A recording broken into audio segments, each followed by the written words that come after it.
Hello, hello, and welcome back to the Master of Achievement podcast. I can't believe that when this episode gets published, it is going to be the end of March. Like, we are 3 months into 2026. Is that not crazy? And I don't know what I'll be doing, but I probably am with Bub. Breast milk everywhere. I'm probably a mess. I'm probably not going to look as put together as I do. But today I wanted to talk about something that is so close to my heart, but also leaves a distasteful, it's a weird relationship that I have with this. But I wanted to talk about this idea of what to actually look for in a coach. Because as you start to up level, as you're in business, as you're in your life, growing your career and whatnot, I truly believe that developing your mindset and building upon your own self development is going to be the biggest investment that you can ever, ever, ever give to yourself. Honestly, I remember speaking to a mentor, Julie Fidel, and she said the best thing that you could do is have an investment fund for your self development. And I think that is so, so important because if I never invested in my self development by the time we were doing this 6 years ago, I would not be the person that I am today. I honestly would not. But the thing is, there are so many coaches and mentors out there now. And sometimes it can be really, really hard to distinguish, like, who should I invest in? What is the right coach or mentor for me? And what's the right structure for me? So I wanted to do this episode to share a little bit about what I've learned over the last few years as well, in terms of when it's right to do a program versus something that's a little bit more fluid, versus when you need a mentor versus when you need a coach. So let's get into it.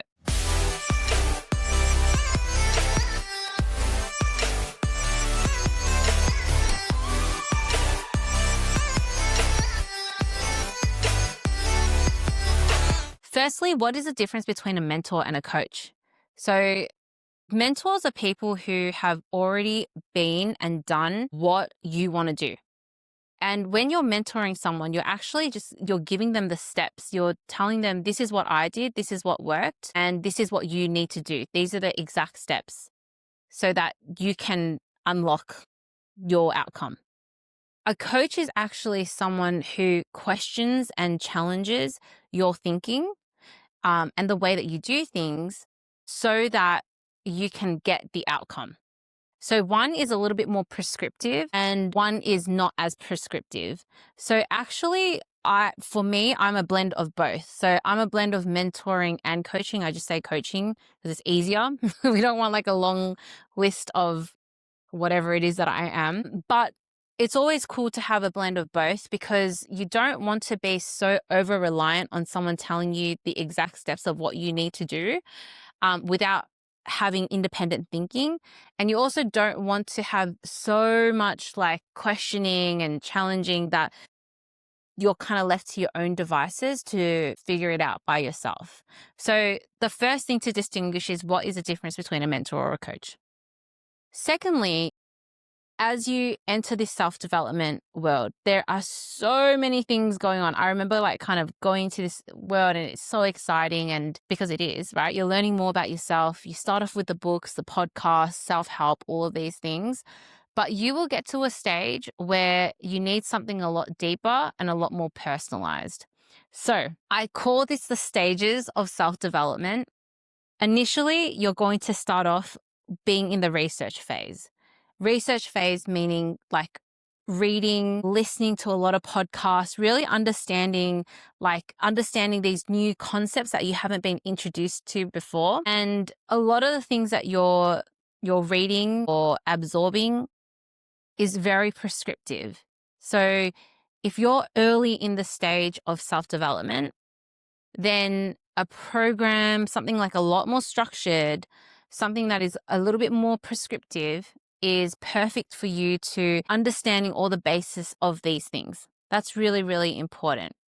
But as you start to develop and you learn a lot of these things, there comes a point where you actually need to implement. And implementation is the hardest part, being able to implement something, because that's actually where a lot of your old identities will show up, a lot of your limitations. As an example, if you wanted to build your personal brand online and you've done the program of, what to post on Instagram, what is a content hook, how do we use edits or reels or CapCut to do it? But then now it comes a time where you've done all that and you actually need to post. You'll realize that a lot of your limitations still stop you. The fear of what people are going to think about you. Is this perfect enough? Is my message coming across clearly? What if people judge me? What if I embarrass myself? What if no one likes my content? So all of these like personal fears start showing up and stops you from actually posting the thing.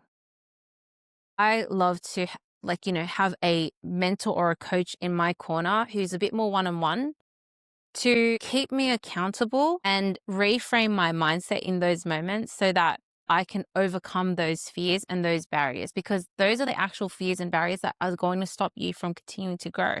But that action taking is the most important part that's going to grow you, your business, and your mindset.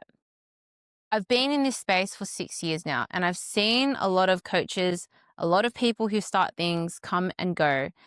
And I have always been under the ethos of building something sustainable and long term, because it is who you are. Like, if you're someone who is truly, truly, truly passionate about helping people become their best selves, as I am, it's not just a phase. It's not just something we do for 2 years. It's like actually a part of my life. Like, every part of my life is me constantly wanting to help and serve people.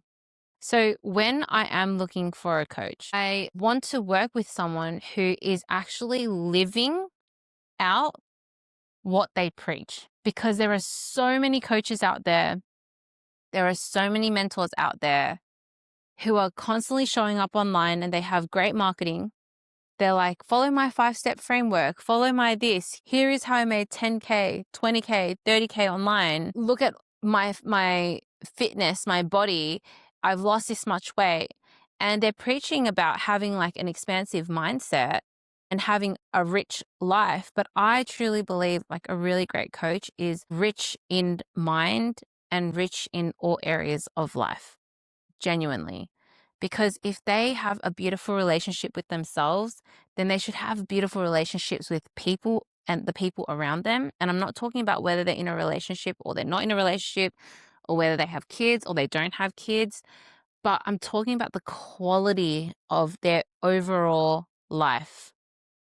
If you have a coach who's preaching about fitness, right, but they've lost weight because they're smoking all the time, that's not really someone that I want to invest in. Or if they're talking about how, to be fit, you have to have a healthy life, a healthy mind, and it's just them and their partner and they don't have any friends, that's not really a coach that I want to invest in either. So if you're investing in a coach, please make sure that they are someone who's actually living the life that they are preaching. That if they're healthy in mind, they're also healthy in body, they're healthy in the quality of relationships around them, they love themselves, they're just, and you can feel this. You can feel when someone is really congruent and authentic to themselves versus someone who's pretending to be someone online. And that's the beautiful thing about self-development and entrepreneurship is once you're kind of in it for a while, you can see and you can tell who's faking it versus who's actually embodying and living it. And I just want to say this, right? Everyone is on the journey of growth. The person who sits here today on this podcast, Steph, to you guys, there's going to be another level of her once this podcast is published in 3 months' time. There's going to be a more developed, deepened version of her. But the person that you see right now can still be ambitious, but also growing at the same time And it doesn't mean that you're faking it till you make it, but you're growing and you're also being who you are. And that's the most important part. So when you're looking for a coach, please make sure this person is legitimate and authentic, truly authentic. The second, which I always say to my clients and also to anyone, is they need to have a value alignment with you. And that's, again, the special thing about choosing a coach. Everyone is so unique, and there's going to be elements or parts of someone that, is a version that you want to be. And that's why it's so personalized, and you need to make sure that you align with them on a value perspective. Because if you're someone who, as an example, you value money, but money is not your everything, but then you invest in a coach who's like, hey, you need to make this sale, like you need to close them. Like, that's not really value aligned. And then that forces you to become someone who you're not. So making sure that you guys are aligned on a value basis is really, really, really important, because otherwise you're being led down a path that is not you. And the whole point of self-development is to literally be a higher level version of who you are meant to be.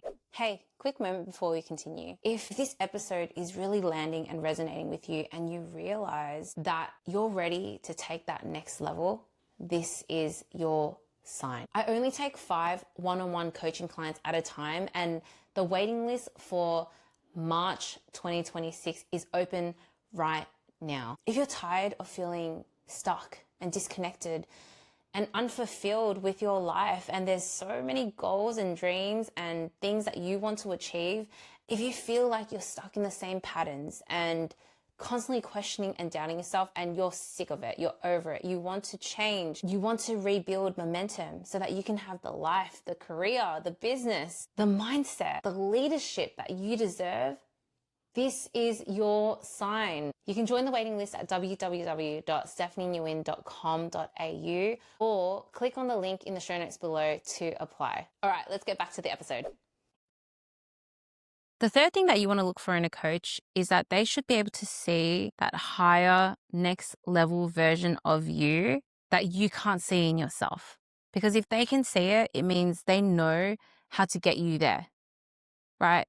You can't have a coach who is going to see you at the level that you already are. Otherwise, you're not ever going to grow into that next level version of yourself. So your coach shouldn't be afraid to challenge you, to question your thinking, not in a fear-mongering way, but in a really abundant, loving, expansive way that allows you to tap into your higher level identity without you feeling bad or guilty. Because I know that I've personally been in those situations before when I've gone out and asked for coaching from certain people. You feel like they make you feel scared. They make you feel bad about who you are currently. You'll be surprised how many coaches do that, and you'll feel trapped. Like, it's like this gut feeling where you're like, this person is not right for me, or this person is saying some things and something's not adding up right now. You'll have that feeling. And if you do have that feeling, trust it, because it's generally right. But the coach should be able to see a higher level of where you want to go, who you want to be, and allow you to feel glimpses of that already as you're starting to talk to them and converse with them. So those are the 3 things that I would recommend as you go into 2026. It is the 3rd month of the year, guys. And the reason why I wanted to publish this at this very time is because if you're someone who has felt this pressure of doing it by yourself, or you've convinced yourself, I don't have the time, I don't have the money, maybe I should do it by myself for a little bit longer, and you're still not getting the results that you want because something is stopping you, honestly, I highly recommend that you look into getting a coach. But if you're getting a coach, whether it's a program, whether it's group coaching or one-on-one coaching, just please make sure that it's the right thing for you. And I say this being a coach myself, because there are so many coaches out there that, I can go on a rant about it, but there are so many coaches out there who they're just full of shit. And then there are so many other incredible coaches out there as well who can literally transform and unlock you to a whole nother level. And I don't want those bad eggs in the industry to be the reason why you guys don't get the growth and the outcomes that you want. But coaching, self-development, mentorship, it's such a beautiful thing when you do find the right people. And when you do find the right people, you just unlock so many versions of yourself that you didn't even realize. You just become such an incredible version of yourself. And that is what I want for each and every single one of you guys. So I hope you enjoyed that episode. I hope this gets your brain thinking and it gives you clarity as to what to look for in a coach, so that you can unlock your next level.